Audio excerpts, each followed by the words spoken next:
We're joined now by one of the smartest people we know, Eric Eggers from the Government Accountability Institute. He also is fantastic on that Drill Down podcast with Peter Schweizer. Eric, welcome back. How are you? And I take it you've seen the video of this poor girl, right? It's tragic. It's devastating, and it's just yet another reminder of the bizarre and broken way in which the left has decided to embrace crime because Donald Trump is trying his best to fight it.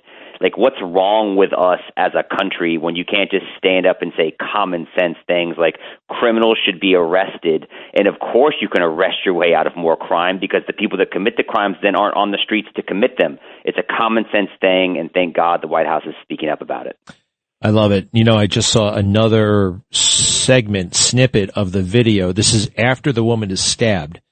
And, you know, sometimes when you're stabbed, people don't even know they were stabbed. It feels like they were punched very, very hard. I've seen this before. When he walks away from her, she's conscious. She's crying. Her legs are up, but I see a blotch of blood, what looks like blood on her pants, but you know, it's very grim, the situation, but she is alive and she knows exactly she doesn't know if she was stabbed potentially. You got to see this. I feel like this is I hate the word, a watershed moment. Is this a watershed moment? I think it's a watershed season because I think it's, you know, when you're talking about, this isn't just this activity. It's this activity in the context of the larger conversation we're having about taking crime seriously. You've got the mayor of Chicago saying we don't want the National Guard to come in and make our streets safer, even though that's exactly what they did when they hosted the DNC last year. You've got the mayor of Washington, D.C., who's now seen the benefits of having additional law enforcement, saying, look, we're glad that, quite honestly, to have crime down. You hear stories about how much nicer it is in Washington, D.C. now when you choose to actually take crime seriously. But because you have protected populations who are the ones that are committing the crimes and you're taught to look the other way, as the New Yorkers have done on the subway for too long, when people like Daniel Penny actually stand up and do something about it, and then they're the ones perversely charged with a crime. Like, that's the conversation that Donald Trump and his administration are changing. So I think that's why, and this just kind of takes place in the midst of that conversation. Like, that's gross. It's murder, and people are realizing, why aren't we allowed to stand up and just call this out for what it is? And so I think that's the season this is occurring, and just kind of crystallizes all the things that are wrong with society that have led to a moment like that. Do me a favor, listen to this, and, look, she was muttering to himself, I got the white lady, I got the white lady, I got the white girl, actually. And I wonder where somebody might get such a racist inclination to do something horrible to someone based on the color of their skin. And I realized, Eric, they might just get it from watching television. Listen to this. This is mainstream media. Some breathtakingly stupid statements, but sponsored by major corporate America. Cut 12, please. Cut 12. This is a typical case of a white womaning, right? So we see the disrespect, we see the privilege. White women have taken an active role in the maintenance of white supremacy. When you're a white woman and you're a Republican, there's just certain stuff culturally that you don't know jack bleep about. My advice to white women is mind your own goddamn business. So I have this theory. I mean, this stuff is rampant. But this Karen thing really took off after 2016 to punish white women for voting for Donald Trump. And the idea that if you step out of line and you happen to be a white woman, you could be totally canceled. Oh, by the way, for nothing. And I feel like this is, we're seeing the result of that kind of propaganda campaign. You think I'm crazy?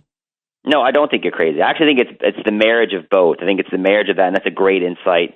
And it's the marriage of a few different strains. It's the summer of 2020 in which we were taught that black victimhood was to be elevated at the expense of respect for law and order. Right? I mean, cops became the bad people, and drug addict criminals like George Floyd were the people that we have mayors kneeling and weeping at their funerals. And then, so because of that, right, then we were told that, this is the summer 2020, you're not allowed to go outside, except for the dang CDC then comes out and says, well, if you're experiencing racism is actually much worse than anything else, including COVID, so go do your thing.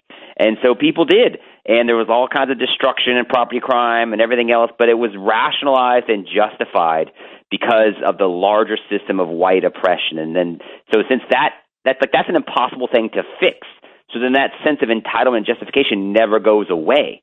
And I think that's what you see kind of fueling the mentality of this person who committed this heinous act. And then, by the way, you've got the fact that, like, in these cities, we actually did a podcast on the Trump D.C. national troops, and we talked about the most crime-ridden cities in the country. Charlotte, by the way, is in, I think, the top 10. So, and they're all, fun fact, guess which political party runs them all? It's not Republicans. So, I mean, this is unfortunately, like, it was Charlotte this time. It could have been Nashville. It could have been Portland. It could have been Chicago. It could have been Houston. So you have all these unfortunate strains, and they've led to this watershed moment, as you correctly articulated, and people are like, look, we got to do something about it.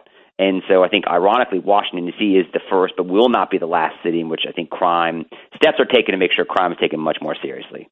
So let's face it, there seems to be well, we just talked about it, but there's a racial component to a lot of this violence, and it's perpetuated, I think, certainly by the Biden administration. They were yelling and screaming about how white supremacy was the number one national security threat to America, which was false, which is a lie. But they fueled racial hatred. I feel like fixing that, I actually feel like it's fixable. But people have to start being honest about the problem. And, you know, I think the problem is one of the main problems that gets totally overlooked because it's too touchy to talk about is absentee fathers in the black community. I hate saying black community, by the way. I hate saying white community as if it's a community. But whatever, if you look at the numbers, there's a crisis of fatherhood in the black community. And Barack Obama went there once, and he didn't do it again because Jesse Jackson threatened to cut his scrotum off. So how does the society start addressing this? Because I feel like if we really, really, really said it out loud, I don't know. But if you can't say it out loud, you ain't going to fix it.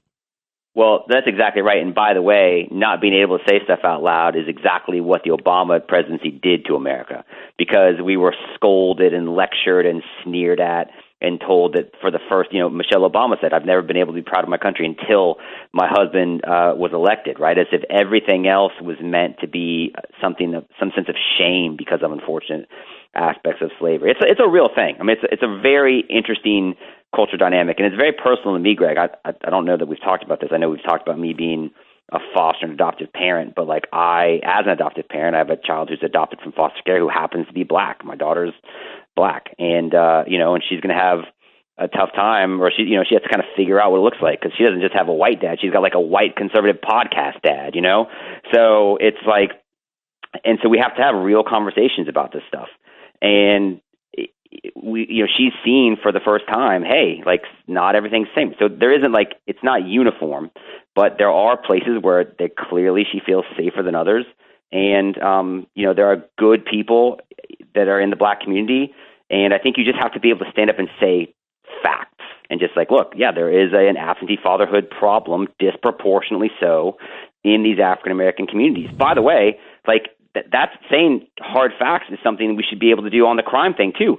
Like the mayor of Chicago, by not taking crime seriously, he's overseen disproportionate crime, violent crime, and murder happen to blacks in the city of Chicago. Like the stats bear that out. But those are the things people don't want to say because they don't want to be called racist. So to answer your question, step one is just be able to speak truth and not worry about how it's going to come off. And just as long as you're speaking truth and leading with facts, that's the only way to have an honest conversation. Why is there never any turnover in terms of political leadership in blue cities? Hardly ever. Once in a blue moon, once every 50 years, a Republican will take over. Happened twice in New York City with Mike Bloomberg and Rudy Giuliani. A half century prior to that, it was John Lindsay, who, was his own weird story, actually. But it never happens. I mean, I don't know of it happening. Do you? I mean, I'm sure it has, but the people who are being most affected by these policies seem to sign up for more of those policies that have failed them. Well, I do think that's changing, because I think, look, if you saw the shift take place in the presidential election in 2024, and something like 3,000 counties, voted more for Trump than they had previously, it is, I think, by and large, because people see the failure of the quality in these cities that are run by Democrats. And so people don't want that. And people why? What has happened to our cities? Why are our cities so littered with homelessness and crime? And you see, I think, Charlie Kirk and others are putting pictures of major cities across the rest of the world, and they're nice, and there's lots of fun spaces and communities that you can enjoy it. And it's because they just have very different attitudes about stuff, and they take certain things very seriously. So I do think that we're beginning to have the conversation about what can and cannot be tolerated, and I think that is and that showed up. I think that was one of the driving factors in the political activity in November last year. Yeah, I know President Trump made gains, but I feel like he's an outlier. There will never be a communicator like him, is in your face, and the choice will never be so stark potentially. So, and let's face it, he didn't win. I mean, he didn't win these blue cities. He may have done better, but he still lost, by a landslide. Went from 20%, 10% to 30%, 35%. That's still known as a landslide defeat. So I don't know. There's a lot of weird things going on, and quite frankly, some of these things, I still feel a little uncomfortable saying about. Even though we got a lot of latitude these days. It gets you go into uncharted territory in terms of public dialogue. You know what I mean? So I don't know, and I don't know. I don't know, man. All right, so hey, go ahead. Well, I'd say you may not know, but I do think that actually is the greatest service that the Trump administration is providing to us these days. Is they are saying, think about the clip you just played, right? It took 3 weeks for anybody to talk about this thing in Charlotte. And then the Free Press finally reported on it, but it still, I don't believe, has been on any mainstream news outlet because the image of a black man murdering a white woman is somehow politically incorrect, even though it's just the news.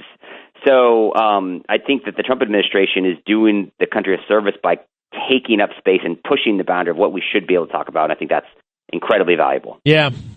But you know what? We also have this problem with conservative media that we become full-time media critics. Oh my gosh, I can't believe CNN didn't report this, or I can't believe CNN reported this that way. And half of Fox News is Jesse Waters and the others, screaming about something stupid CNN did, instead of telling the story from the get-go. So much work to be done. And Eric Eggers, we're so pleased you're involved every step of the way. Check out the Drill Down podcast. And Eric, it's always great to talk to you. Thank you, sir. Thank you very much. And by the way, our current episode, which we just recorded today, is literally about the black community and how it's negatively impacted by the predatory gambling that professional sports leagues like the NFL help sell to people. So, we love to investigate and report on stuff that no one else is talking about. Greg, I appreciate the time you give me. I like that. Yeah, I ripped on the NFL last week. I am personally boycotting them, all right? They have been so exploitive and virtue signaling, which is fake virtue. And I didn't know that about the gambling sites. Wow. All right. Thank you, pal.